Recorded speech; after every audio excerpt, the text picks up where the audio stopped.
British Advanced Pain Clinic, Noppimayam Surgery Duram. For appointments 9155515563.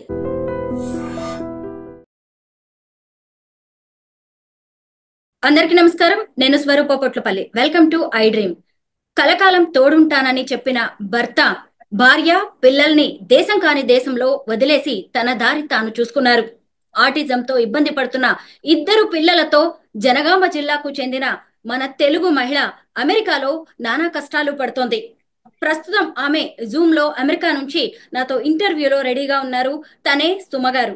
అసలు ఆవిడ husband Arvind గారు పిల్లల్ని ఆవిడను వదిలేసి ఇండియాకు ఎందుకు వెళ్లిపోయారు, వారు ఎప్పుడు అమెరికా వెళ్లారు, అక్కడి పరిస్థితులు ఏంటి, ప్రస్తుతం పిల్లలు ఆవిడ పరిస్థితి కూడా ఎలా ఉందో తెలుసుకుందాం. నమస్తే సుమ గారు. నమస్తే అండి.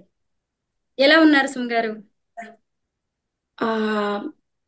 ఎలా ఉన్నారు అంటే ఇంకా దానికి ముందు ముందు అంటే ఇంటర్వ్యూలో తెలుస్తుంది మీకు నేను చెప్పే విషయాల్ని బట్టి. సో ఇప్పుడు అర్ధరాత్రి అయిపోయింది కదా, పిల్లలతో మీరు ఒక్కరే ఉన్నారు. పడుకున్నారా అండి పిల్లలిద్దరు? లేదండి, పడుకోలేదు. పిల్లలిద్దరు చాలా హైపర్ యాక్టివ్ పిల్లలు. అసలు మా బాబు అయితే ఒక రోజులో 3 అవర్స్ మాక్సిమం 4 అవర్సే పడుకుంటాడు. వాడు అంతకంటే ఎక్కువ పడుకోడు. వాడు పడుకోవడం కూడా 1:30 అట్లా పడుకుంటుంటాడు. ఒక్కొక్కసారి మధ్యలోనే 3కి లేసేసి ఏడుస్తా ఉంటాడు అట్లా. సో సుమ గారు, మీ చాలా మ్యారేజ్ హైపర్ యాక్టివ్. ఎప్పుడైంది? ఇది పెద్దవాళ్ళు కుదిర్చిన సంబంధమే కదా. మీ బ్యాక్గ్రౌండ్ ఏంటి?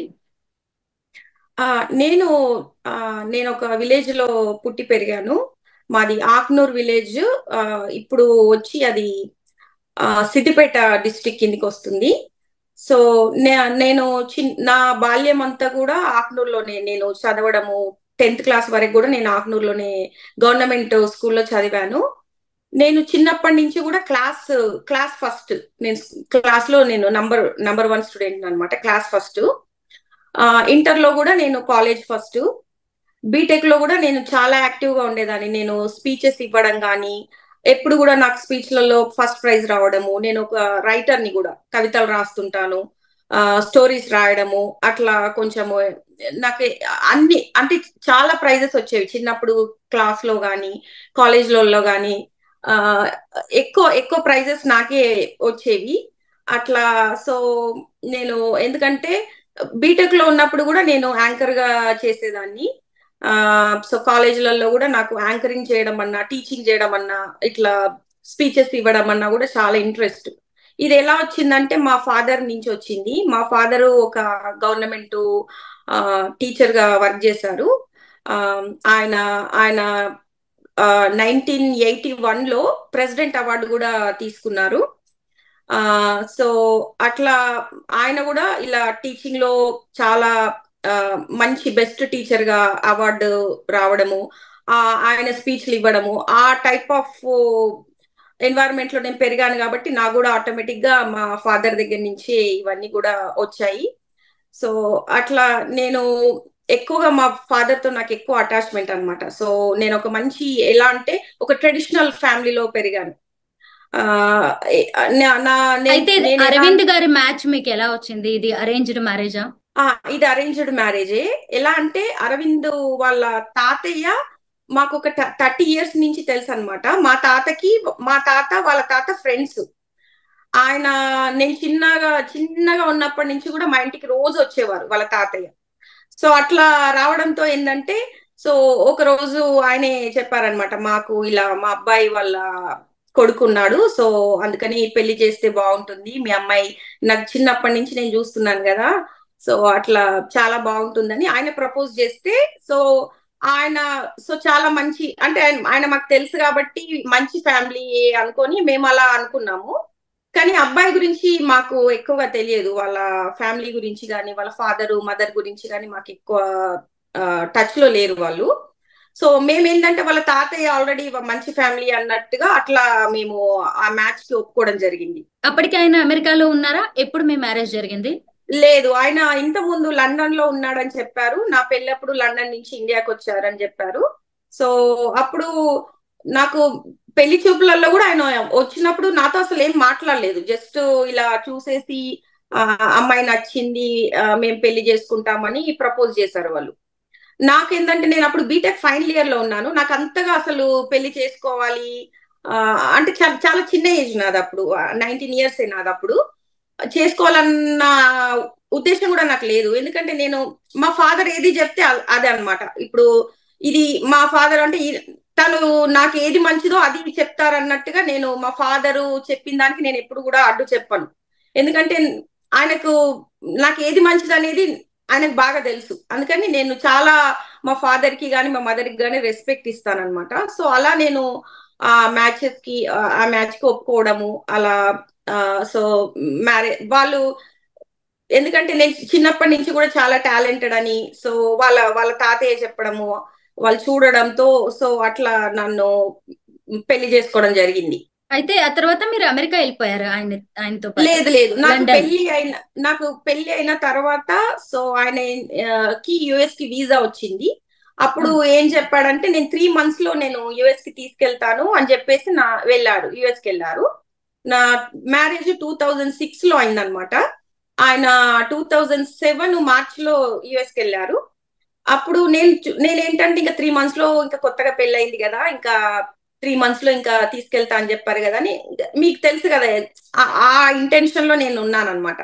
సో 3 months అయిపోయింది, 6 months అయిపోయింది, 1 year అయిపోయింది. అసలు ఆయన దగ్గర నుంచి కమ్యూనికేషన్ మొత్తం తగ్గించేశారు. వీళ్ళ పేరెంట్స్ కూడా అసలు నాతో మాట్లాడడము, వాళ్ళ ఇంటికి రానియకపోవడము, కంప్లీట్ గా కమ్యూనికేషన్ కట్ చేపించారు వాళ్ళు. సో అట్లా ఏమైందంటే నేను ఇన్ ద మీన్ టైమ్ లో నేను కాలేజ్ లో నేను ఒక అసిస్టెంట్ ప్రొఫెసర్ గా జాయిన్ అవ్వడము, నేను టీచింగ్ ఫీల్డ్ లోకి వెళ్ళడము, ఇంకా నా వర్క్ లో నేను బిజీగా అవ్వడము. అలా. సో నాకు ఎందుకంటే ముందు నుంచి కూడా నాకు టీచింగ్ ప్రొఫెషన్ ఇష్టం కాబట్టి నేను ఇంకా సో టీచింగ్ ఫీల్డ్ లోకి వెళ్ళిపోయాను అప్పుడు. సో అప్పటికి ఏంటంటే నాకు ఆయన కమ్యూనికేషన్ ఇవ్వట్లేదు, పెళ్లి చేసుకొని వెళ్ళిపోయాడు, కమ్యూనికేషన్ సరిగ్గా ఇవ్వట్లేదు. సో అప్పుడంతా మా ఫ్యామిలీ మెంబర్స్ అంతా కాంప్రమైజ్ చేపించి, ఏంటి ఇంక ఇన్ని రోజులు అవుతుంది, అమ్మాయిని తీసుకెళ్లరా అంటే లేదు, ఇంకా ఎక్స్ట్రా మాకు చాలా తక్కువ డౌరీ వచ్చింది, ఇంకో అమ్మాయిని చేసుకుంటే మాకు ఎక్కువ డబ్బులు వచ్చేవి అని చెప్పేసి అప్పుడు చాలా వాళ్ళు ఆర్గ్యుమెంట్ చేయడంతో మా ఫాదరు కొంత అమౌంట్ కూడా ఇచ్చారు. సో అట్లా అమౌంట్ ఇవ్వడంతో నన్ను మళ్ళీ యుఎస్ కి తీసుకెళ్లారు. అసలు ఎంత కట్నం తీసుకున్నారండి అప్పట్లోనే? అప్పట్లోనే గోల్డ్ తో కలుపుకొని మొత్తం worth of gold and money అంతా కలుపుకొని ఒక 25 lakhs. అయినా సరే అది సరిపోలేదని అదనపు కట్నం కోసం మిమ్మల్ని తీసుకువెళ్ళలేదు, అన్ని మళ్ళీ ఎక్కువ ఇచ్చిన తర్వాత మిమ్మల్ని తీసుకెళ్లారు. అయితే అక్కడికి వెళ్ళాక కూడా మీరు జాబ్ చేశారు? అక్కడికి వెళ్ళాక ఏంటంటే అప్పటికి నేను డిపెండెంట్ వీసా కిందనే వెళ్ళాను. 2008 నవంబర్ లో నేను వెళ్ళాను యుఎస్ కి. అక్కడికి వెళ్ళాక కూడా నాకు వర్క్ పర్మిట్ లేదు, నేను డిపెండెంట్ వీసా కిందనే వెళ్ళాను. సో వాళ్ళ ఫ్యామిలీ ఏంటంటే నన్ను ఇండియాలో ఉన్నప్పుడు కూడా మా హస్బెండ్ తో నేనున్న 3 months 4 months కూడా చాలా అబ్యూజ్ చేసేవాళ్ళు. మా అత్తయ్య గాని, మా మామయ్య గాని, మా ఆడపడుచు గాని నన్ను చాలా ఎట్లా అంటే వాళ్ళ ఇంట్లో ఒక పనామెలాగా చూడడము, పని మనిషిని కూడా వాళ్ళ ఇంట్లో పని మనుషులను ఆఫ్ చేపించేసి నాతో అన్ని క్లీనింగ్ చేపించడము అట్లా చేసేవాళ్ళు. ఎందుకంటే ఎలా అనేవాళ్ళంటే మేము చాలా హై లెవెల్లో నుంచి వచ్చాం. మా మా అత్తయ్య అనేదంటే మామయ్య చాలా హై లెవెల్ జాబ్ చేశారు, మీ ఫాదర్ ఓన్లీ ఒక గవర్నమెంట్ టీచర్ మాత్రమే, సో నువ్వు తీసుకురావడం కూడా కట్నం చాలా తక్కువ తీసుకొచ్చావు, ఇంకొక అమ్మాయిని తీసుకొచ్చే మాకు చాలా ఎక్కువ కట్నం వచ్చేది.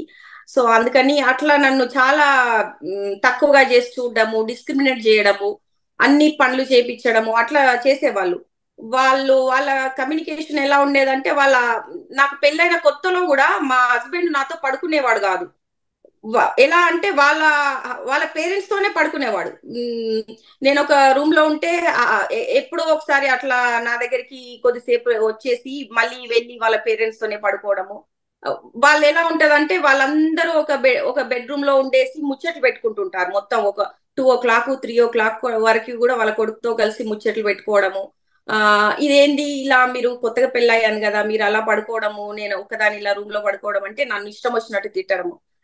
అంటే మా కొడుకు మొదటి నుంచి మేము ఇలాగే ఉంటాము, నీకు ఇష్టం ఉంటే ఉండు పోతే పో అని చెప్పి అలా నన్ను తిట్టడము అట్లా చేసేవాళ్ళు. నేను ఒక్కదాన్ని అసలు నాకు ఫోన్ యాక్సెస్ కూడా ఇచ్చేవాళ్ళు కాదు అప్పట్లో. నేను కనీసం ఎవరితోనన్నా మాట్లాడదామన్నా కూడా ఫోన్ యాక్సెస్ కూడా ఇచ్చేవాళ్ళు కాదు. మా అమ్మ వాళ్ళతో కమ్యూనికేషన్ చేయించేవాళ్ళు కాదు. మా హస్బెండ్ ని కూడా మా అమ్మ వాళ్ళతో మాట్లాడనిచ్చే వాళ్ళు కాదు. కనీసము ఏదన్నా ఫెస్టివల్స్ వచ్చినప్పుడు కూడా నన్ను మా హస్బెండ్ ని మా అమ్మ వాళ్ళ దగ్గరికి పంపమన్నా కూడా అట్లా పంపేవాళ్ళు కాదు. నేను ఒకదాన్నే వెళ్ళడము, నేను ఒకదాన్నే రావడము అట్లా ఉండేది. సో అయినా కూడా ఏంటంటే నాకు అసలు అవన్నీ ఏం తెలియకపోయేది. నాకేంటంటే నేను ఎలా ఉండేదాన్ని అంటే ఆ నాకు 19 years ఉన్నప్పుడే, ఫైనల్ ఇయర్ లో ఉన్నప్పుడే పెళ్లి అవ్వడం వల్ల నాకు అంత నాలెడ్జ్ లేదు. బయట అంటే బయట సిటీ అమ్మాయి లాగా అంత నాలెడ్జ్ లేదు. ఎందుకంటే నేను విలేజ్ లో పెరిగాను. నా లైఫ్ అంతా కూడా ఆల్మోస్ట్ చాలా వరకు నా లైఫ్ అంతా విలేజ్ లోనే పెరిగాను అనమాట. సో ఆ సిచ్యువేషన్స్ అయితే తో అమెరికా ఏంటంటే వెళ్ళాకైనా ఆయన మీతో బాగున్నారా? పిల్లలు ఎప్పుడు పుట్టారు? వాళ్ళ పరిస్థితి బాలేదు అనే విషయం మీకు ఎప్పుడు తెలిసింది? సో యుఎస్ కి వెళ్ళినాక కూడా అదే సిచ్యువేషన్. వెళ్ళాక కూడా నా కమ్యూనికేషన్ మొత్తం కట్ చేపించేవాడు. నాకు అసలు ఫోన్ యాక్సెస్ కూడా, నేను అట్లీస్ట్ మా అమ్మ వాళ్ళతో మాట్లాడుతూ ఉన్నా అన్నా కూడా నాకు ఒక ఫోన్ యాక్సెస్ కూడా ఇచ్చేవాడు కాదు. తనేమో వాళ్ళ పేరెంట్స్ తో చాలా హవర్స్ ఆఫ్ కమ్యూనికేషన్ చేసేవాడు. 3 hours 4 hours వాళ్ళ సిస్టర్ తో, వాళ్ళ పేరెంట్స్ తో.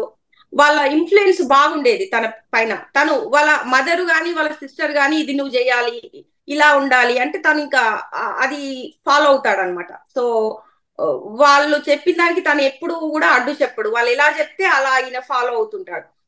అలా ఆ సిచ్యువేషన్స్ తోని నేనేందంటే చాలా భయంగా ఉండేదాన్ని అక్కడ యుఎస్ లో ఉన్నప్పుడు కూడా.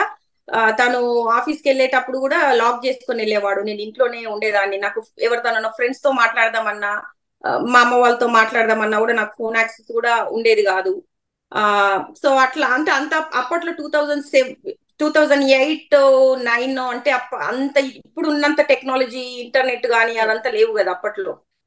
సో అలా నేను ఇంట్లోనే భయపడుకుంటూ ఒక డిప్రెషన్ లోకి వెళ్ళేదాన్ని బాగా.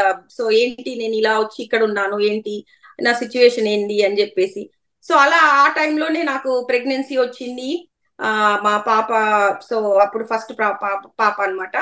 సో తాను ఎలా ఉంటాడంటే చాలా అబ్యూజివ్ గా ఉంటాడు. ఆయన లాంగ్వేజ్ కూడా చాలా ఎలా అంటే బూతులు మాట్లాడుతుంటాడు. అవి అసలు మనుషులు విని తట్టుకునే అంత కూడా ఉండవు, అంత ఘోరంగా బూతులు మాట్లాడుతుంటాడు. నేను ప్రెగ్నెంట్ గా ఉన్నప్పుడు కూడా నన్ను చాలా అబ్యూజ్ చేసేవాళ్ళు. ఆ అంటే నేను డిపెండెంట్ వీసా కింద ఉన్నా కాబట్టి నేను జాబ్ చేయలేని సిచ్యువేషన్. ఎలా కామెంట్ చేసేవాళ్ళంటే లేదు నువ్వు ఇలా ప్రెగ్నెంట్ గా ఉన్నా కూడా వేరే అమ్మాయిని చేసుకుంటే మాకు జాబ్ చేసేది, చాలా డబ్బులు తీసుకొచ్చేది. నువ్వు ఇప్పటి వరకు ఇంకా ఇక్కడ యుఎస్ లో వచ్చి ఇంకా జాబ్ చేయట్లేదు అంటే నేను ప్రెగ్నెంట్ గా ఉన్నాను కదా, సో ఇప్పుడు నేను జాబ్ చేసే సిచ్యువేషన్ కాదు కదా అన్నా కూడా వాళ్ళు అర్థం చేసుకోకుండా నన్ను చాలా అబ్యూజ్ చేసేవాళ్ళు.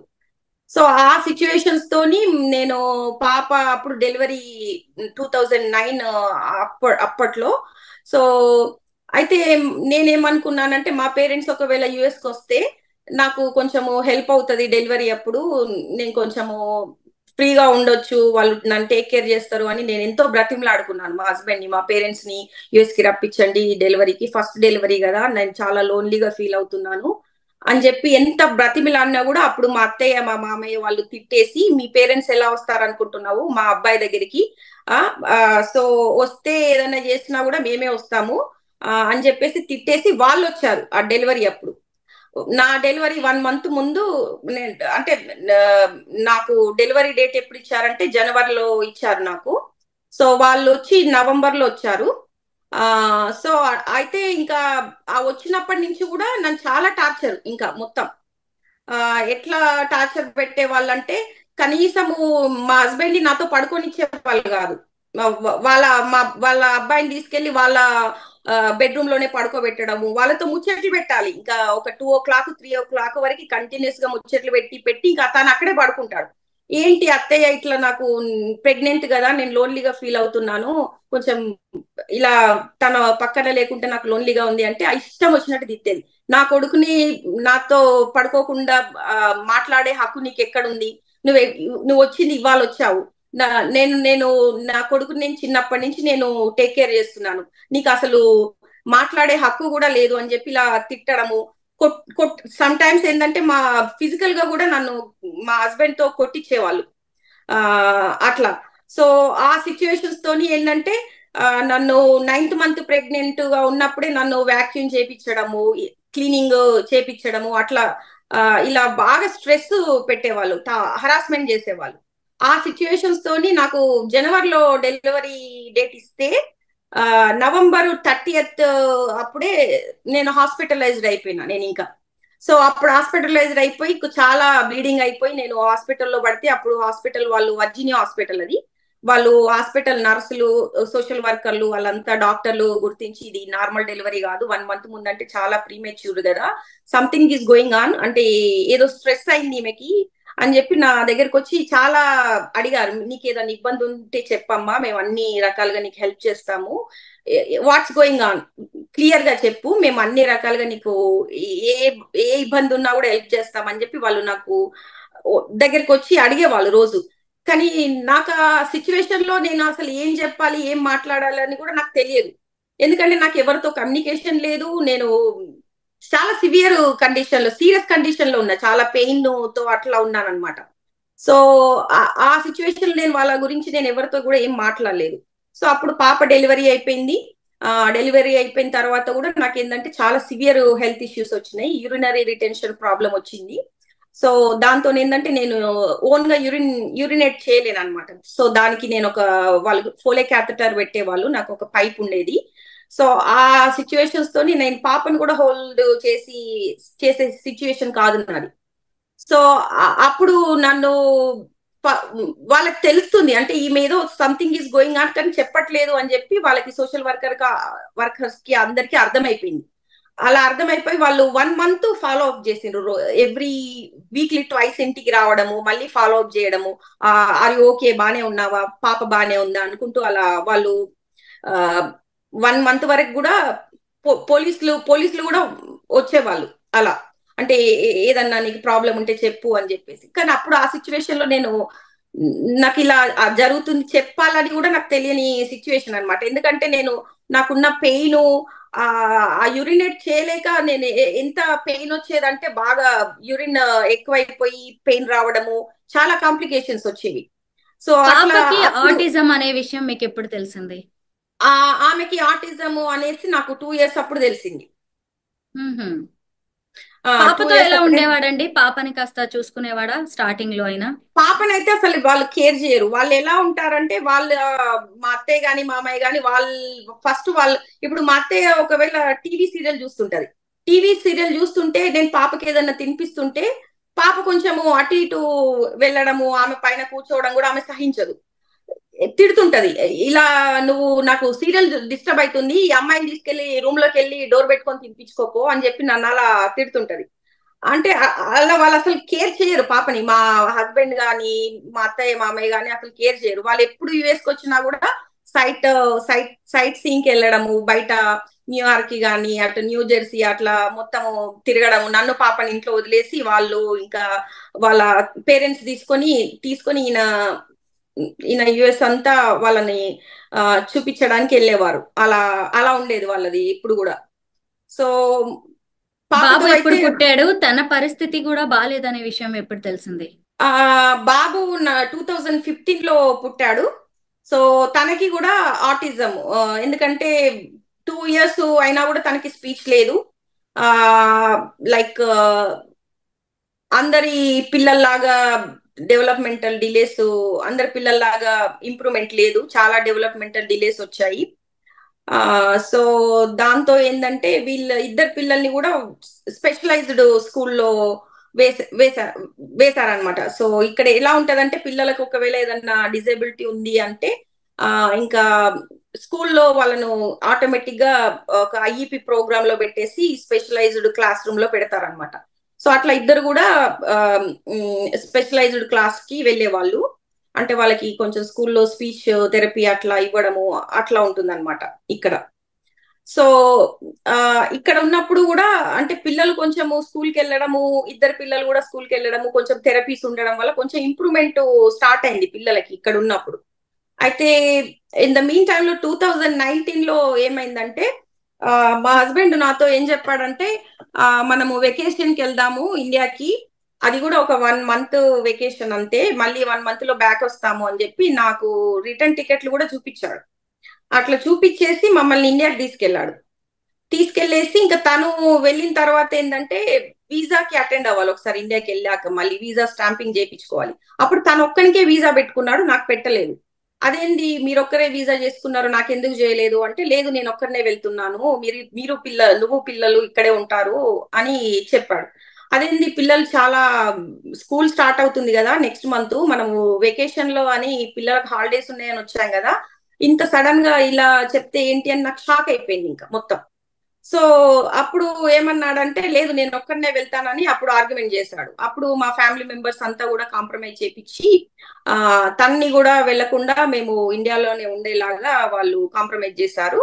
అప్పుడు ఏం చేశాడంటే, సో ఇక్కడ మేము రెంటల్ హౌస్ లో ఉండేది. అలా ఇండియాలో ఉన్నప్పుడు ఒక 4-5 మంత్స్, 5 మంత్స్ అనుకుంటా, 5 మంత్స్ రెంట్ పేమెంట్ చేయలేదు దానికి. సో వాళ్ళు ఏం చేశారంటే హౌస్ ని మొత్తం ఎవిక్షన్ చేశారు మొత్తం. అంటే ఇంట్లో ఉన్న సామాన్లు మొత్తము, అన్ని వాల్యుయబుల్ ఐటమ్స్ కూడా, నేను కొన్ని చాలా వాల్యుయబుల్ ఐటమ్స్ అంటే నా డాక్యుమెంట్స్ కానీ కొన్ని, నేను 1 మంత్ లోనే కదా వస్తాను అన్నట్టుగా అన్ని నేను ఇంట్లోనే పెట్టేసి వెళ్ళాను అనమాట. అట్లా ఆ ఐటమ్స్ కూడా, అన్ని వాల్యుయబుల్ ఐటమ్స్ కూడా చాలా వాళ్ళు త్రో చేసేసారు, మొత్తం ఇల్లుని మొత్తం ఎవిక్షన్ చేపించారు. సో ఆ సిచ్యువేషన్స్ తో ఏంటంటే ఇంకా నేను చాలా డిప్రెషన్ లోకి వెళ్ళిపోయాను. ఇలా ఒకసారిగా అంటే మనకు ఉంటుంది కదా, మనము ఒక 1 మంత్ లోనే వస్తాము, పిల్లలకు స్కూల్ స్టార్ట్ అవుతుంది అని అన్ని రెడీ చేసుకొని, లేదు ఇలా ఇల్లు మొత్తము ఎవిక్షన్ చేపించేసి చెత్తలో పడేయడము, ఇంట్లో ఉన్న సామాన్లు మొత్తము. సో అది చాలా బాధ అనిపించింది అప్పట్లో నాకు. సో అయితే మా ఫ్యామిలీ మెంబర్స్ కొంచెము, నాకు ఇండియాలో ఉన్నప్పుడు మా మదర్ గాని మా ఫాదర్ గాని మా అక్కే వాళ్ళు చాలా హెల్ప్ చేసేవారు, మా పిల్లల్ని చూడడం గాని, వాళ్ళ ఇంట్లో ఉంచుకోవడము. మళ్ళీ అమెరికాకి ఎలా వచ్చారండి మీరు? మళ్ళీ ఎలా అంటే, ఇంకా ఇండియాలో ఉంటే ఏమైందంటే పిల్లలకి ఉన్న ఆర్టిజం వల్ల వాళ్ళ సిచ్యుయేషన్స్ తోని ఆల్మోస్ట్ ఆ మా మా చాలా స్కూల్స్ లో ట్రై చేశాను నేను పిల్లల్ని వేయడానికి. కానీ ఏ స్కూల్లో కూడా వాళ్ళకి అడ్మిషన్ ఇవ్వలేదు. అంటే నార్మల్ పిల్లలాగా లేరు వీళ్ళు, క్లాస్ లో ఒక దగ్గర కూర్చోరు అని చెప్పేసి ఇంకా అడ్మిషన్ ఎవ్వరు కూడా ఇవ్వలేదు. సో ఆ సిచ్యువేషన్స్ తో ఏంటంటే పిల్లలు ఒక 3.5 years ఇంట్లోనే ఉన్నారనమాట. సో ఇంట్లోనే అప్పుడు కరోనా సిచ్యువేషన్ కూడా వచ్చింది. సో దాని వల్ల 3.5 years ఇంకా వాళ్ళకి స్కూలింగ్ లేక ఇంకా చాలా డిలేస్ వచ్చినాయి బాగా పిల్లలిద్దరికి. స్పీచ్ డిలే ఇంకా ఎక్కువైపోయింది బాబుకి, పాపకి కూడా చాలా అకాడమిక్స్ గా కూడా చాలా డిలేస్ వచ్చినాయి. సోషల్ కమ్యూనికేషన్ లేదు పిల్లలిద్దరికి కూడా.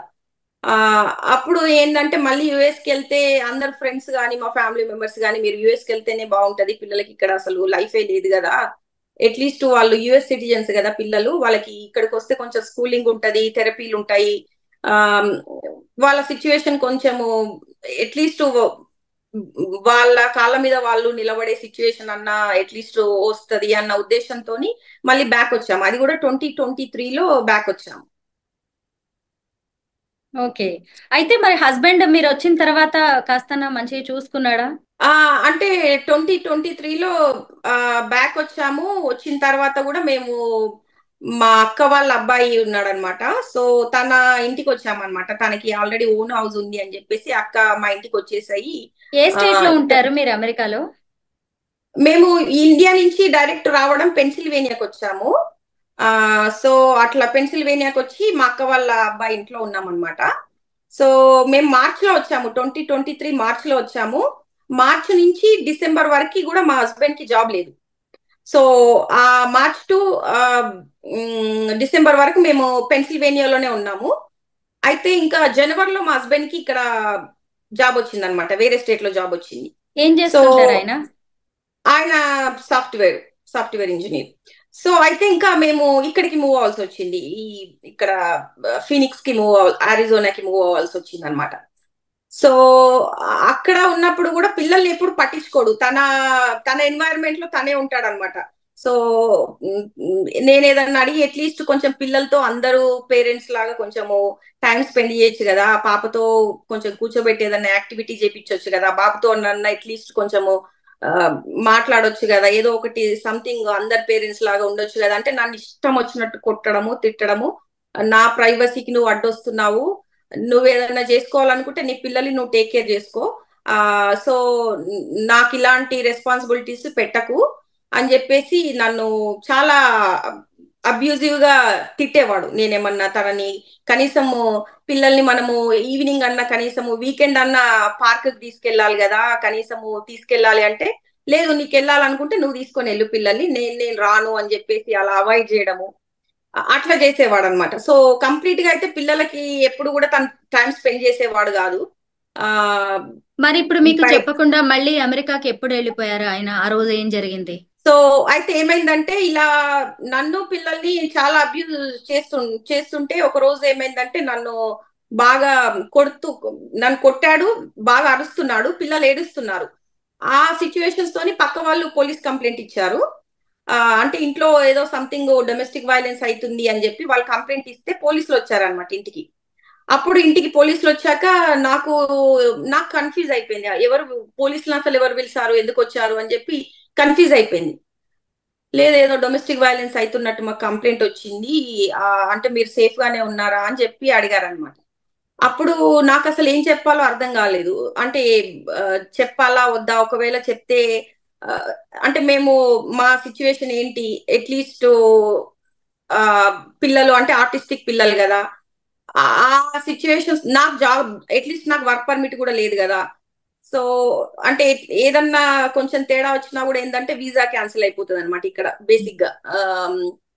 ఫస్ట్ వాళ్ళు చేసేది ఏంటంటే వీసా క్యాన్సిల్ చేసి డిపోర్ట్ చేస్తారు.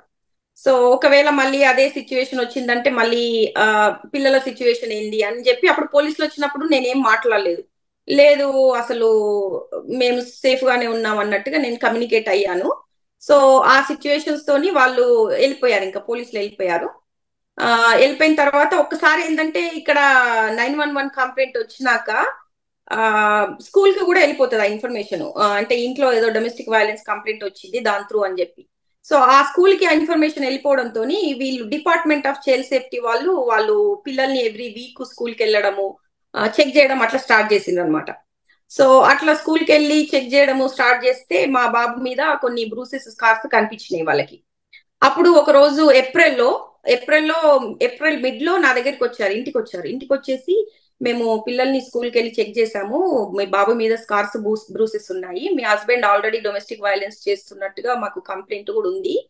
సో అందుకని పిల్లలు ఇంట్లో సేఫ్ గా లేరు అనిపిస్తుంది మాకు, మేము రిమూవ్ చేసుకుంటాం పిల్లల్ని అని చెప్పి వాళ్ళు వచ్చి కూర్చున్నారు ఇంట్లో. అప్పుడు నాకు చాలా షాక్ అనిపించింది. అదేంది పిల్లల్ని రిమూవ్ చేసుకోవడం ఏంది, అది నేను మదర్ని కదా, నా వాళ్ళు అసలు ఆర్టిస్టిక్ చిల్డ్రన్, నేను లేకుండా అసలు వాళ్ళు ఉండలేరు ఆ, అని చెప్పి నేను వాళ్ళతో కమ్యూనికేట్ అయ్యి నాతో పిల్లలు ఉండాలంటే ఏం చేయాలి అని చెప్పి నేను వాళ్ళని రిక్వెస్ట్ చేసుకున్నాను. అప్పుడు వాళ్ళు ఏమన్నారంటే మీ హస్బెండ్ మీరన్నా ఇంట్లో నుంచి వెళ్ళిపోవాలి, లేదంటే మీ హస్బెండ్ అన్న ఇంట్లో నుంచి వెళ్ళిపోవాలి అని చెప్పారు అలా. సో అయితే ఇంకా అప్పుడు నేనేం చెప్పానంటే సో ఆ లేదు మేము ఇంట్లోనే ఉంటాము, ఒకవేళ మా హస్బెండ్ దీనికి ఒప్పుకుంటే ఆ మ్, సో పిల్లల్ని నాతోనే ఉంచుతారా అని చెప్పి నేను అడిగాను అనమాట. సో అప్పుడు వాళ్ళు ఓకే అని చెప్పారు దానికి. సో అప్పుడు ఇంకా మా హస్బెండ్ ఆఫీస్కి వెళ్ళాడు, అప్పుడు వచ్చేంత వరకు వాళ్ళు వెయిట్ చేసి ఇంట్లోనే కూర్చొని అప్పుడు ఏం చెప్పారంటే మేము పిల్లల్ని రిమూవ్ చేస్తున్నాము అని చెప్పి చెప్పారనమాట. సో పిల్లలు సో మదర్ తో ఉండాలంటే మీరు ఇంట్లో నుంచి వెళ్ళిపోవాలి, మేము ఒక సేఫ్టీ ప్లాన్ పెడుతున్నాము, మేము చెప్పేంత వరకు కూడా ఇంట్లోకి రావద్దు అని చెప్పి వాళ్ళు ఒక సేఫ్టీ ప్లాన్ పెట్టేసి మా హస్బెండ్ ని ఇంట్లో నుంచి బయటకు పంపించారు. సో అప్పుడు ఆయన బయటకు వెళ్ళిపోయాడు, నేను పిల్లలు ఇంట్లోనే ఉన్నాము. సో తర్వాత మా హస్బెండ్ నాతో ఏం కమ్యూనికేట్ చేశాడంటే నువ్వు ఇంకోసారి పోలీసులు వచ్చినా ఎవరు వచ్చినా కూడా నా గురించి నెగటివ్ గా ఏం చెప్పకు, ఒకవేళ నువ్వు ఏమైనా నెగటివ్ గా చెప్పినావంటే నా వీసాకి ప్రాబ్లం అయ్యి నన్ను డిపోర్ట్ చేసిందంటే ఇమ్మీడియట్ గా నీది డిపెండెంట్ వీసా కాబట్టి నిన్ను కూడా డిపోర్ట్ చేసేస్తారు. అప్పుడు పిల్లలు కంప్లీట్ గా వాళ్ళు అమెరికన్ సిటిజన్స్ కాబట్టి కంప్లీట్ గా వాళ్ళే ఉంచేసుకుంటారు, ఇంకా పిల్లల యాక్సెస్ కూడా నీకు ఉండదు.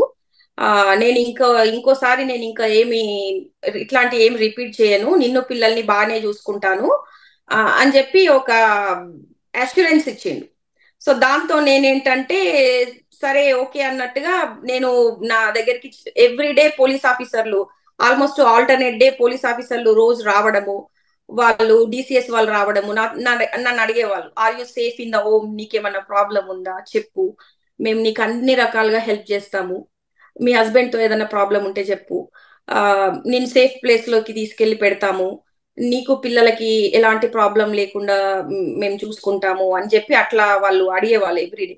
లేదు లేదు, నేను అట్లాంటిది ఏం లేదు, మేము ఆల్మోస్ట్ మా పెళ్ళయి 18 years అయిపోతుంది, మేము సేఫ్ గానే ఉన్నాం తనతో అని చెప్పి నేను ఏం కమ్యూనికేట్ చేయలేదు. ఇలా అబ్యూస్ జరిగింది పిల్లల మీద నా మీద జరుగుతుంది అని చెప్పి కూడా నేను వాళ్ళతో ఏం కమ్యూనికేట్ చేయలేదు. సో అయితే వాళ్ళకి తెలుస్తుంది అంటే అబ్యూస్ అవుతుంది కానీ మదర్ దేనికో ఒప్పుకోవట్లేదు అని చెప్పి వాళ్ళు ఆల్రెడీ వాళ్ళు ఎందుకంటే ఉమ్, వాళ్ళు వాళ్ళు ఆల్రెడీ తెలుసుకున్నారు అది. సో దాంతో ఏమైందంటే ఇంకా నెక్స్ట్ ఇలా కమ్యూనికేట్ చేసుకుంటూ నేను ఏం చెప్పానంటే మా హస్బెండ్ ని కూడా ఇంటికి పంపించండి, మేము ఒక ఫ్యామిలీ లాగా ఉండాలనుకుంటున్నాము అని చెప్పి నేను వాళ్ళని రిక్వెస్ట్ చేసుకున్నాను. సో అలా రిక్వెస్ట్ చేసుకోవడంతో మళ్ళీ వాళ్ళు ఒక 15 days తర్వాత మీరు ఫ్యామిలీ లాగా ఉండాలనుకుంటున్నారు కాబట్టి మాకు ఫ్యామిలీలని విడగొట్టే ఉద్దేశం అయితే మాకు లేదు, మేము ఎప్పుడు ఫ్యామిలీలను కలపడానికి ట్రై చేస్తాము. సో అందుకని సో ఒక సిఎఫ్టి మీటింగ్ అంటే నాకు మా హస్బెండ్ కి వేరే వేరే సిఎఫ్టి మీటింగ్స్ కండక్ట్ చేసి మా హస్బెండ్ ని ఇంటికి అలో చేశారు ఒక 15 days తర్వాత.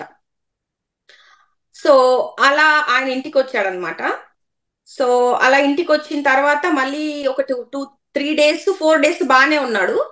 మళ్ళీ 4 days తర్వాత మళ్ళీ సేమ్ బిహేవియర్, చాలా అబ్యూజివ్ గా, మొత్తం నన్ను అబ్యూజివ్ గా ఎట్లా అంటే ఇష్టం వచ్చినట్టు చాలా బండబూతులు మాట్లాడతాడు అనమాట. పిల్లల ముందే కొడతాడు, పిల్లల్ని కొడతాడు.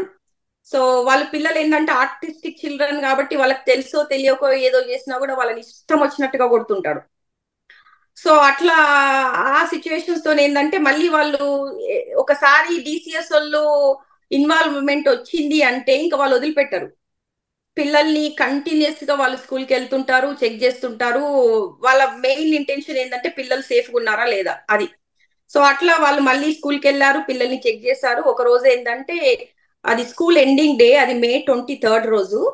నేను స్కూల్ బస్ వస్తుంది కదా, ఇంకా పిల్లలు వస్తలేరు అని చెప్పి నేను అన్ని ఫుడ్ అంతా కుక్ చేసుకొని పెట్టుకొని ఎదురు చూస్తున్నాను పిల్లల కోసం. పిల్లలు ఇంకా రావట్లేదు. 4 అయింది, 4:30 అయింది, పిల్లలు రావట్లేదు. అది నాకు నాకు చాలా షాక్ అనిపించింది. అంటే ఏంటి ఇంకా రావట్లేదు, పిల్లలు ఇంకా రావట్లేదు అని బాగా సో చాలా అప్సెట్ అయ్యనమాట. అప్పుడు నాకు ఒక ఫోన్ కాల్ వచ్చింది డిసిఎస్ నుంచి. అదేంటంటే మేము పిల్లల్ని రిమూవ్ చేసుకున్నాము, ఇంకా పిల్లలు మీ దగ్గర ఉండరు అని చెప్పి చెప్పాడు. అదేంటి అసలు పిల్లల్ని రిమూవ్ చేసుకోవడం ఏంది ఇంత సడన్ గా, అసలు నాకు అది అర్థం కాలేదు ఆ సిచ్యువేషన్. అప్పుడే అది వింటుంటేనే నేను అసలు కింద పడిపోయాను నేను మొత్తం. అసలు ఏమైంది, పిల్లల్ని రిమూవ్ చేసుకోవడం ఏంటి అనేది కొంచెం నాకు ఒకసారి పిల్లల్ని చూపించండి అని చెప్పి నేను ఎంత రిక్వెస్ట్ చేసినా కూడా వాళ్ళు అప్పటికి ఫోన్ పెట్టేసి మేము పిల్లల్ని కాన్ఫిడెన్షియల్ ప్లేస్ లో పెట్టాము, ప్లేస్ అనేది రివీల్ చేయం ఇంకా అని ఎందుకు చెప్పేసి ఈయన ఏమైనా చేశారా మీ హస్బెండ్ అరవింద్ గారు? అదే కదా, పిల్లల మీద మళ్ళీ బ్రూసెస్ స్కార్స్ చూసుకుంటే వాళ్ళు ఏమనుకున్నారంటే లేదు సంథింగ్ ఈస్ గోయింగ్ ఆన్, అంటే పిల్లలు ఇంట్లో సేఫ్ గా లేరు, మదర్ చెప్పట్లేదు, ఫాదర్ అబ్యూజ్ చేస్తున్నాడు కానీ మదర్ చెప్పట్లేదు అని చెప్పేసి వాళ్ళకి అర్థమైపోయి ఇంకా పిల్లల్ని స్కూల్లో నుంచే రిమూవ్ చేసేసుకున్నారు అట్లా డైరెక్ట్. ఆ తర్వాత ఆయన ఇండియాకి వెళ్ళిపోయారు మీకు చెప్పకుండా? లేదు ఆ తర్వాత కాదు. సో తర్వాత ఏమైందంటే ఇంకా పిల్లల్ని వాళ్ళు రిమూవ్ చేసుకున్నాక మధ్యలో ఒక 4 days లాంగ్ వీకెండ్ వచ్చింది. అంటే లాంగ్ వీకెండ్ టైంలో ఎవరు డిసిఎస్ వాళ్ళు కూడా అసలు కమ్యూనికేషన్ ఇవ్వరు వాళ్ళు. సో అప్పుడు ఏంటంటే నాకు పిల్లల సిచ్యువేషన్ తెలియదు, వాళ్ళు ఎక్కడున్నారు, అసలు ఏడుస్తున్నారా, వాళ్ళిద్దరు ఆర్టిస్టిక్ చిల్డ్రన్ కదా, వాళ్ళ బిహేవియర్స్ వాళ్ళ ఫుడ్ హ్యాబిట్స్ కూడా వీళ్ళకి ఏం తెలియవు. సో ఆ సిచ్యువేషన్స్ తోని నాకు అసలు పిల్లల్ని ఎత్తుకెళ్ళినప్పటి నుంచి కూడా నేను అసలు ఫుడ్ తినడం కూడా మానేశాను మొత్తం. అసలు పడుకోవడం, నిద్ర కూడా పోవట్లేదు, నేను పడుకోవట్లేదు. సో అలా కంటిన్యూస్ గా ఇంకేమన్నా హెల్ప్ దొరుకుతుందా, ఎవరి దగ్గరికి వెళ్తే నా పిల్లలు నా దగ్గరికి వస్తారని ఇలా మొత్తం అందరినీ రీచ్ అయ్యాను. కానీ నాకు ఎక్కడ ఏ సోషల్ వర్కర్ ని రీచ్ అయినా కూడా నాకు ఏ హెల్ప్ కూడా దొరకలేదు. సో అప్పటికి ఒక 2 days తర్వాత ఏంటంటే నాకు ఆల్రెడీ నేను ఒక ఎమర్జెన్సీకి వెళ్ళినప్పుడు నా ఈమెయిల్ ఐడి ఇస్తాను కాబట్టి అప్పుడు నాకు పిల్లల బ్లడ్ వర్క్ రిజల్ట్స్ వస్తున్నాయి నాకు.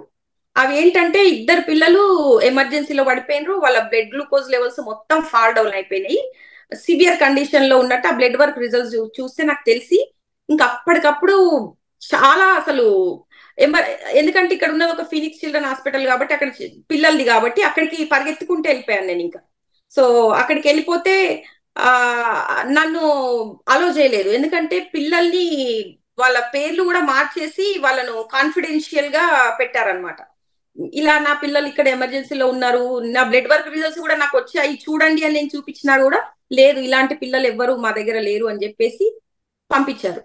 మరి మీ మార్నింగ్ హస్బెండ్ ఏం నుంచి చేస్తున్నారు ఇంత జరుగుతుంటే? ఆయన అక్కడే ఆయన ఉన్నారు కదా అసలు అమెరికాలో. ఆయన అక్కడే ఉన్నారు కానీ ఏదో సంథింగ్ తప్పదు కదా అన్నట్టు నాతో వచ్చాడు. అక్కడ అంత బాధపడ్డట్టు అయితే నాకేం కనిపించలేదు.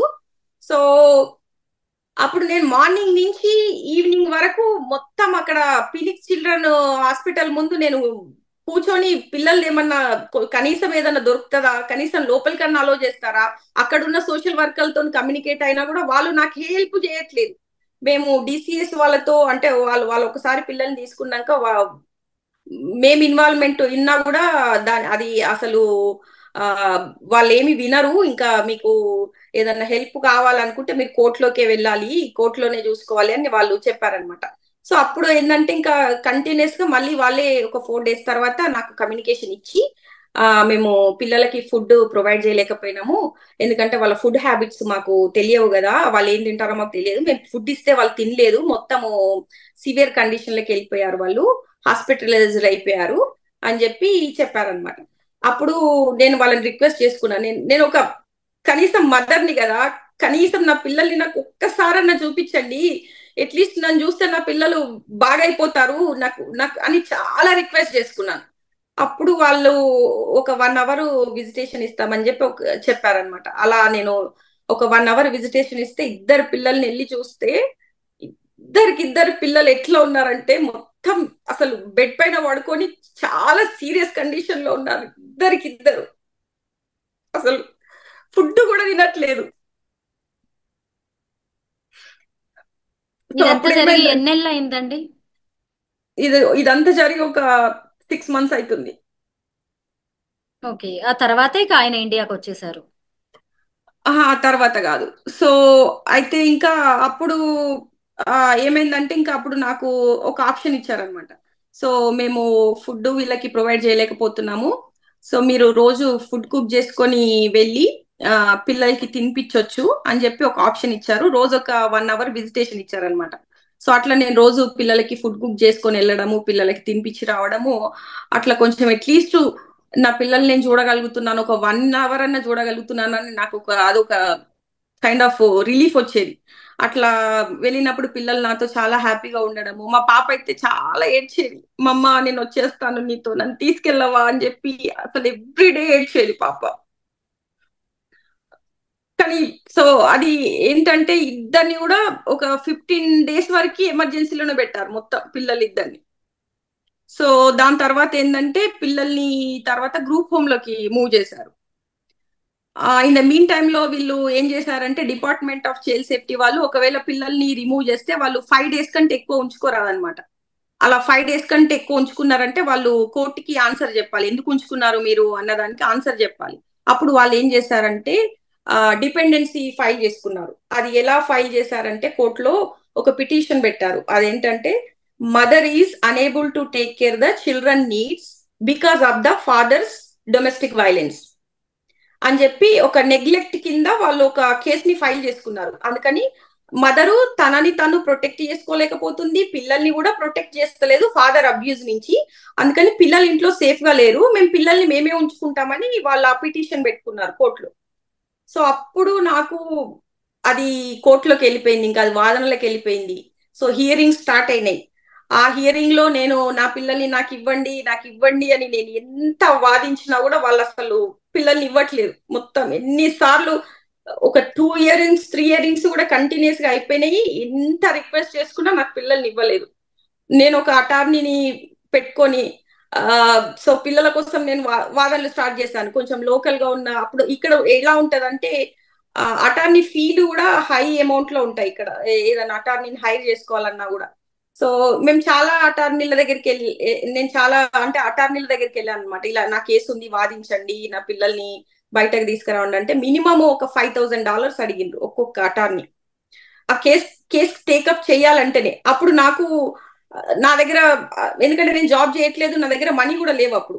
అప్పుడు లోకల్ గా ఉన్న తెలుగు అసోసియేషన్ వాళ్ళని రీచ్ అయితే వాళ్ళు ఒక ఫండింగ్ రేజ్ చేశారు పిల్లల మీద. ఇలా ఉంది సిచ్యువేషన్, ఇక్కడ అరిజోనా మొత్తం తెలుసు ఇక్కడ ఏం జరుగుతుంది. పిల్లల్ని తీసుకెళ్లినప్పటి నుంచి వాళ్ళందరికీ ఇక్కడ ఉన్న లోకల్ వాళ్ళందరికీ తెలుసు. సో ఆ సిచ్యువేషన్ తోని వాళ్ళు చాలా ఇంత ఫండింగ్ రేజ్ జరుగుతుంటే మీ హస్బెండ్ మీతో పాటే ఉన్నారు కదా సుమ గారు, ఆయన ఏం పట్టించుకోలేదా?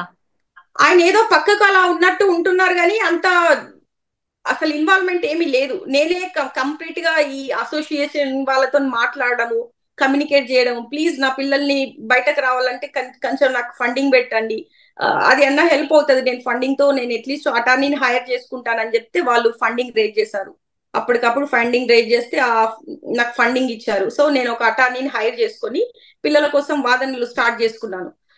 నా పిల్లల్ని నాకు పంపించండి అని చెప్పి మాటాన్ని వాదిస్తుంది. మదర్ కేర్ కి పంపించండి అంటే కూడా వాళ్ళు ఇవ్వట్లేదు. So in the mean time లో ఏమైందంటే మా బాబుని గ్రూప్ హోమ్ లో పెట్టారు. ఒక గ్రూప్ హోమ్ లో ఒక రోజు నేను విజిటేషన్ కి వెళ్ళాను అనమాట. బాబుకి ఫుడ్ తినిపిద్దామని చెప్పి నేను విజిటేషన్ కి వెళ్ళాను. అప్పుడు ఏమైందంటే మా బాబు గ్రూప్ హోమ్ లో ఒక డియోడరెంట్ తింటున్నాడు. సో ఒకటో డియోడరెంట్ తిన్నాడు, రెండోది తిన్నాడు, కంటిన్యూస్ గా వాడు పట్టుకొని తింటూనే ఉన్నాడు. అక్కడ ముగ్గురు ఉన్నారు గ్రూప్ హోమ్ లో, కానీ ఎవరు పట్టించుకోవట్లేదు. అప్పటికప్పుడు ఏమైందంటే ఇంకా నాకు వీడు ఇంత నాన్ ఫుడ్ ఐటమ్, వాడికి ఏంటంటే కొంచెం ఆర్టిజం కాబట్టి వాడు నాన్ ఫుడ్ ఐటమ్స్ కూడా తింటాడు. ఎలా అంటే హ్యాండ్ వాష్లు తింటాడు, ఇంకా ఏదైనా మెడికేషన్ యాక్సెస్ ఉందంటే వాడు 100 మెడికేషన్ తినేస్తాడు. అట్లా 100 టాబ్లెట్స్ తినేస్తాడు. అట్లా సో మెడికేషన్ తినడం, శానిటైజర్లు తినడము, ఇలా నాన్ ఫుడ్ ఐటమ్స్ కూడా తింటుంటాడు. వాడిని ఏంటంటే ఎలా చూడాలంటే ఒక 24/7 ఒకరు మానిటర్ చేయాలి, ఎప్పుడు మానిటర్ చేయాలి, అట్లాంటి కేర్ ఉండాలి వానికి. సో ఇప్పుడు వాళ్ళు ఎంత ఏజ్ అండి బాబుకి? 9 years? 8 years. So 8 years. అప్పటికప్పుడు పాప 14 years. ఓకే. సుమ అప్పటికప్పుడు గారు, నేను ఇప్పుడు మీతో బాబుని మీ హస్బెండ్ లేరు కదా, ఇప్పుడు పరిస్థితి ఏంటి? మీ ఖర్చులకి డబ్బులు ఎలాగా, మరి ఇప్పుడు పిల్లల్ని ఎలాగా మీరు సంరక్షిస్తున్నారు? వాళ్ళ బాధ్యతలు ఎలా చూసుకోగలుగుతున్నారు? సో అయితే ఇప్పుడు ఈ సిచ్యువేషన్స్ తో ఏమైందంటే నేను ఇక్కడ ఉన్న బాబుని అప్పటికప్పుడు నేను ఎమర్జెన్సీకి తీసుకెళ్లి బాబుని అంటే ఒక రోజంతా ఎమర్జెన్సీలో పెట్టి ఇంకా తనని సేఫ్ అయ్యాక మళ్ళీ గ్రూప్ హోమ్ కి పంపించారనమాట. సో ఈ ఇన్సిడెంట్ ని నేను మా అటార్నీకి చెప్పుకుంటే తను కోర్టులో వాదించింది. ఇలా గ్రూప్ హోమ్ లో కూడా అంటే బాబు సేఫ్ గా లేడు, మదర్ కేర్ కి పంపించండి అని తను వాదిస్తే అప్పుడు జడ్జి కన్విన్స్ అయ్యి పిల్లల్ని నా కేర్ కి పంపించారు. అది కూడా ఎలా ఇచ్చారంటే మా హస్బెండ్ మాతో ఉండకుండా బయట ఉంటాడు అన్న ఆప్షన్ తోని నాకు పిల్లల్ని ఇచ్చారనమాట, నా కేర్ కి ఇచ్చారు. సో అట్లా సో పిల్లల్ని ఒక 1.5 month తర్వాత రిటర్న్ అయ్యాక మా హస్బెండ్ ఏంటంటే సో బయట ఉంటున్నాడు. సో అప్పుడు ఏం చెప్పాడంటే మళ్ళీ నేను కమ్యూనికేషన్ ఇచ్చి, లేదు మేము ఫ్యామిలీ లాగానే ఉండాలనుకుంటున్నాము, మా హస్బెండ్ ని మాతో కలపండి, మేము అంటే ఒక ఫ్యామిలీ లాగా పిల్లలకి, ఎందుకంటే అట్లీస్ట్ వాళ్ళ ఆర్టిస్టిక్ చిల్డ్రన్ కాబట్టి వాళ్ళు ఒక చిన్న చేంజ్ వచ్చినా కూడా తట్టుకోలేరు అనమాట. సో ఆ సిచ్యువేషన్స్ తోని నేను మా హస్బెండ్ ని మళ్ళీ ఇండియా మా దగ్గరికి పంపించండి అని మళ్ళీ నేను కోర్టులో రిక్వెస్ట్ చేసుకుంటే కోర్టులో జడ్జి ఏమన్నాడంటే మీ హస్బెండ్ కి కొన్ని డొమెస్టిక్ వైలెన్స్ సర్వీసులు ఇస్తాము, కౌన్సిలింగ్ ఇస్తాము, కొన్ని థెరపీలు ఇస్తాము, ఆయన అవన్నీ కూడా కంప్లీట్ చేసి మా కోర్టులో సర్టిఫికేషన్స్ ఇవ్వాలి, సో అప్పుడు ఇంటికి అలో చేస్తామని చెప్పారు. సో అది ఆగస్ట్ లో వాళ్ళు చెప్పారు. ఆగస్ట్ మిడ్ లో అవన్నీ స్కెడ్యూల్ అయినాయి. అయితే ఒక రోజు ఏం చేశాడంటే ఆగస్ట్ 12th రోజు ఎవరికి చెప్పకుండా సో ఫ్లైట్ టికెట్లు బుక్ చేసుకొని ఇండియాకి వెళ్ళిపోయాడు. అది నేను కాల్ చేస్తున్నాను, నాకు అసలు ఏమి ఆన్సర్ కూడా ఇవ్వట్లేదు, ఎక్కడుంది ఏంటి కూడా కమ్యూనికేషన్ ఇవ్వట్లేదు. సో అప్పుడు నాకు మా ఫ్రెండ్ చెప్పారనమాట, సో I-94 చెక్ చేస్తే తెలుస్తుంది తను ఎక్కడున్నాడు అని చెప్పేసి. అప్పుడు నేను I-94 చెక్ చేస్తే ఇండియాలో ఉన్నట్టు కనిపించింది. అప్పుడు మా ఫ్యామిలీ మెంబర్స్ కి నేను ఇన్ఫార్మ్ చేశాను, ఇలా వదిలేసి వచ్చాడు, మొత్తం అబాండెండ్ గా వదిలేసి వచ్చాడు అని. అప్పుడు మా ఫ్యామిలీ మెంబర్స్ తను ఇండియాకి వచ్చాక రీచ్ అయ్యారనమాట. వాళ్ళ ఇంటికి వెళ్ళారు, వాళ్ళ మదర్ ఫాదర్ తో ఉన్నాడు తను వెళ్ళి. సో అప్పుడు అడిగారు, ఏంటి ఇలా పిల్లల్ని మీ వైఫ్ ని వదిలేసి వచ్చావు, కనీసం ఆమెకి వర్క్ పర్మిట్ కూడా లేదు కదా, ఇద్దరు పిల్లలు ఆర్టిస్టిక్ పిల్లలు కదా, తను ఎలా సర్వైవ్ అవుతుంది అక్కడ, మరి ఇలా ఇలా ఎందుకు వచ్చావు పారిపోయి అని చెప్పి అంటే, లేదు నేను వెళ్ళిపోతాను, ఒక 2 weeks లో వెళ్ళిపోతాను అని చెప్పాడు వాళ్ళకి. సో అందుకని మళ్ళీ తను ఇండియాకి వచ్చినప్పుడు మళ్ళీ ఒక స్టాంపింగ్ చేసుకోవాలి కాబట్టి అప్పుడు వీసా అరేంజ్మెంట్స్ కూడా మా ఫ్యామిలీ మెంబర్స్ చేశారు. తనని వీసాకి అటెండ్ చేయడానికి కూడా అన్ని ఫీ పేమెంట్ చేయడం కూడా మా ఫాదర్ వాళ్ళు చేపించి అన్ని అరేంజ్మెంట్ చేసి వెళ్ళమని చెప్తే వీసాకి వెళ్ళినట్టే వెళ్ళి, లేదు నాకు వీసా లేదు, సమ్ రిజెక్ట్ అయింది, లేదు రాలేదని ఏదో అబద్ధం చెప్పాడు. తర్వాత అప్పటి నుంచి కూడా మళ్ళీ మా ఫ్యామిలీ మెంబర్స్ ఎన్నిసార్లు అడిగినా కూడా ఎప్పుడు వెళ్తావు అన్న దానికి ఏమి ఆన్సర్ కూడా ఇవ్వట్లేదు. సో కోర్టులో ఏం చెప్పాడంటే, కోర్టు అక్కడి నుంచి తను కోర్టు హియరింగ్ అటెండ్ అయ్యాడు. సో అది కూడా తను ఇండియాకి వెళ్ళాక ఫస్ట్ కోర్ట్ హియరింగ్ లో ఏం చెప్పాడంటే, నువ్వు ఎందుకు వెళ్ళావు అని జడ్జి అడిగాడు అనమాట. అడిగితే, లేదు మా ఫాదర్ చాలా సివియర్ కండిషన్ లో ఉన్నాడు, ఎమర్జెన్సీలో ఉన్నాడు, అందుకని వెళ్ళాల్సి వచ్చింది అని చెప్పాడు. అప్పుడు జడ్జి ఏమన్నాడంటే, సరే మీ ఫాదర్ సివియర్ కండిషన్ లో ఉన్నాడు అంటున్నావు కదా, నువ్వు అలా వెళ్ళడానికి ప్రూఫ్స్ ఉన్నాయా? నీకు అంటే మీ ఫాదరు నిజంగా ఎమర్జెన్సీలో ఉన్నట్టు ప్రూఫ్స్ అన్ని నాకు కోర్టులో సబ్మిట్ చేయాలి. మీకు ఫాదర్ గురించి ఏ టైప్ ఆఫ్ కమ్యూనికేషన్ వచ్చింది, అది ఆ కమ్యూనికేషన్ ప్రూఫ్ కూడా నాకు కోర్టులో సబ్మిట్ చేయాలి అని చెప్పాడు. నువ్వు ఎప్పుడు వస్తావు అంటే 2 weeks లో వస్తానని చెప్పాడు. సో అది ఆగస్టు ఎండ్ లో చెప్పాడు. తను ఆగస్ట్ 12కి వెళ్ళాక తర్వాత నుంచి మళ్ళీ కమ్యూనికేషన్ లేదు. మళ్ళీ నెక్స్ట్ ఇంకొక కోర్ట్ హియరింగ్ ఎప్పుడైందంటే అక్టోబర్ లో ఒక కోర్ట్ హియరింగ్ అయింది. సో దాంట్లో కూడా మళ్ళీ అటెండ్ అయ్యి ఏంటి మళ్ళీ రావట్లేదు అని అడిగితే, లేదు మా ఫాదర్ ఇంకా సీరియస్ కండిషన్ లోనే ఉన్నాడు, తను చాలా ఎమర్జెన్సీలో ఉన్నాడు, అందుకని రాలేకపోతున్నానని చెప్పాడు. సో అట్లా ఏంటంటే మా పేరెంట్స్ అడిగినా కూడా ఎలాంటి కమ్యూనికేషన్ ఇవ్వట్లేదు, దేనికి ఆన్సర్ చేయట్లేదు. కనీసము తను వదిలేసి వెళ్ళినప్పటి నుంచి ఫైనాన్షియల్ గా కూడా అసలు పిల్లల గురించి, పిల్లలు ఎలా ఉన్నారు, కనీసము వాళ్ళు ఎలా సర్వైవ్ అవుతారు అంటే, కనీసం ఇక్కడ ఉండాలంటే మీకు చెప్పాను కదా, మినిమం $4,000 అంటే ఆల్మోస్ట్ 3.5 lakhs ఉంటే ఇక్కడ సర్వైవ్ అవుతాం మంత్లీ. అది ఎలా అంటే ఇంటి రెంటు, ఇన్సూరెన్స్లు, ఇంకా గ్రోసరీస్. సో మినిమం, నేను చెప్పేది మినిమం. సో అంటే కనీసం నాకు జాబు లేదు, వర్క్ పర్మిట్ లేదు, సో నేను ఎవరిని టేక్ కేర్ చేయలేను కదా జాబ్ లేకుండా. సో నువ్వు బ్యాక్ ఇప్పుడు ఆయన మీకు అమెరికాకి వస్తే సరిపోతుంది కదా, మీ దగ్గరకు వచ్చి ఆయన ఏదైనా జాబ్ చేసి మిమ్మల్ని చూసుకుంటే పిల్లల్ని నన్ను ఫైనాన్షియల్ గా టేక్ కేర్. ఎందుకంటే ఇప్పుడు ఆయన ఇండియాకి వెళ్తే నా వీసా సిచ్యుయేషన్ చాలా క్రిటికల్ సిచ్యుయేషన్ లకి వెళ్ళిపోయింది. నాది డిపెండెంట్ వీసా కాబట్టి ఆయన ఇంకా బ్యాక్ రాకపోతే కొద్ది రోజులకి నాది కూడా ఇన్వాలిడ్ అవుతుంది, ఇంకా నా వీసా కూడా. అప్పుడు నన్ను డిపోర్ట్ చేసే ఛాన్సెస్ ఉంటాయి. అప్పుడు వీళ్ళు డిపార్ట్మెంట్ ఆఫ్ చైల్డ్ సేఫ్టీ వాళ్ళు ఏమంటున్నారంటే, పిల్లల్ని ఇంకా మేమే ఉంచుకుంటాము అని చెప్పి వాళ్ళు వాదిస్తున్నారు కోర్టులో. ఇంకా కోర్టులో వాదనలు జరుగుతూనే ఉన్నాయి. ఎందుకంటే ఇప్పుడు హైదరాబాద్ లోని విమెన్ సేఫ్టీ సెల్ లో ఉన్న ఎన్ఆర్ఐ సెల్ ని మీరు అప్రోచ్ అవడం అనేది జరిగింది కదా, వాళ్ళ దగ్గర నుంచి ఏం హెల్ప్ వస్తుందండి మీకు? సో అయితే ఇనిషియల్ గా వచ్చాక ఏంటంటే, మా హస్బెండ్ కమ్యూనికేషన్ ఇస్తలేడని చెప్పి మా పేరెంట్స్ ఒక 5 పోలీస్ స్టేషన్ల చుట్టూ తిరిగారు. ఈయన ఏం చేస్తున్నాడంటే, పోలీస్ స్టేషన్లని మనీతో మేనేజ్ చేస్తున్నాడు. అంటే తను అడ్వకేట్ ని ముందే పంపిస్తాడు. వాళ్ళు ఇలా కేసు ఫైల్ చేద్దామని వెళ్ళేసరికి తన అడ్వకేట్ ని పంపిస్తాడు. అలా సో తను మనీతో మేనేజ్ చేసి కేసు ఫైల్ కాకుండా చూసుకున్నాడు చాలా రోజులు. అప్పుడు నేను ఎన్ఆర్ఐ విమెన్ సెల్ ని రీచ్ అయ్యాక నేను కొంచెం శిఖా మేడం గారితో కమ్యూనికేషన్ చేశాను అనమాట. సో ఆవిడ ఏం చేశారంటే, నాకు ఎస్పీ అశోక్ గారిని, ఇన్స్పెక్టర్ రాజేష్ గారిని కనెక్ట్ చేశారు. సో వాళ్ళిద్దరు కూడా నాకు ఎప్పటికీ ఫాలో అప్ చేయడము, సో వాళ్ళ హెల్ప్ తో ఒక ఎఫ్ఐఆర్ ఫైల్ చేయించారనమాట వాళ్ళు. ఆ ఫైల్ అయిన ఎఫ్ఐఆర్ కూడా జనగం కి ట్రాన్స్ఫర్ అయింది. సో అయితే ఇప్పుడు జనగంలో కూడా ఏంటంటే, సో పోలీసులు రమ్మని చెప్తే తను రావట్లేదు, అడ్వకేట్ ని పంపిస్తున్నాడు, ప్రాపర్ కమ్యూనికేషన్ ఇవ్వట్లేదు. ఇప్పుడు తను ఏంటంటే, అట్లీస్ట్ ఇక్కడికి బ్యాక్ వస్తే ఏమైతుందంటే, కనీసం ఫైనాన్షియల్ గా టేక్ కేర్ చేసి పిల్లల్ని ఫైనాన్షియల్ గా చూసుకునే సిచ్యువేషన్ వస్తుంది నాకు, ఎందుకంటే నాకు వర్క్ పర్మిట్ లేదు కదా. సో లేదు అంటే ఆయన అక్కడి నుంచి మీకు డబ్బు పంపించినా కనీసం పిల్లల్ని చూసుకోవడానికి చూసుకోవడానికన్నా యూజ్ ఉంటది. ఇంకొక సిచ్యువేషన్ ఏంటంటే, నా వీసా ఇప్పుడు నేను డిపెండెంట్ వీసా కాబట్టి నా వీసా అసలు ఎప్పుడు ఇన్వాలిడ్ అయ్యేది తెలియదు. సో తను ఏంటంటే ఆల్రెడీ గ్రీన్ కార్డ్ ప్రాసెస్ చేశాడు. I-140 అనేది మాకు 2012 లోనే అప్రూవ్ అయిందనమాట. సో అంటే డేట్ అనేది కరెంట్ ఉంది, ఇప్పుడు గ్రీన్ కార్డ్ డేట్ కరెంట్ లో ఉంది. సో తను ఆల్రెడీ జనవరిలో అప్లై చేశాడు, అది గ్రీన్ కార్డ్ ప్రాసెస్ స్టార్ట్ అయింది. తను మళ్ళీ ఇండియాకి వెళ్ళాడని చెప్పి ఎంప్లాయర్ దాన్ని హోల్డ్ లో పెట్టాడు. సో తను ఒకవేళ బ్యాక్ వస్తే ఏంటంటే మళ్ళీ గ్రీన్ కార్డ్ ప్రాసెస్ స్టార్ట్ అవుతుంది. సో నా వీసాకి హెల్ప్ అవుతుంది, అట్లీస్ట్ నన్ను డిపోర్ట్ చేయకుండా ఇక్కడ నాకు హెల్ప్ అవుతుంది. సో దానికి సంబంధించిన డాక్యుమెంట్స్ నేను ఎంత అడిగినా కూడా నాకు ప్రొవైడ్ చేయట్లేదు. నాకు ఆ గ్రీన్ కార్డ్ సంబంధించిన డాక్యుమెంట్స్ ఏం అడిగినా కూడా, మా పేరెంట్స్ అడిగినా కూడా ప్రాపర్ కమ్యూనికేషన్ ఇవ్వట్లేదు. ఎలాంటి డాక్యుమెంట్లు కూడా ఇప్పటి వరకు ప్రొవైడ్ చేయట్లేదు.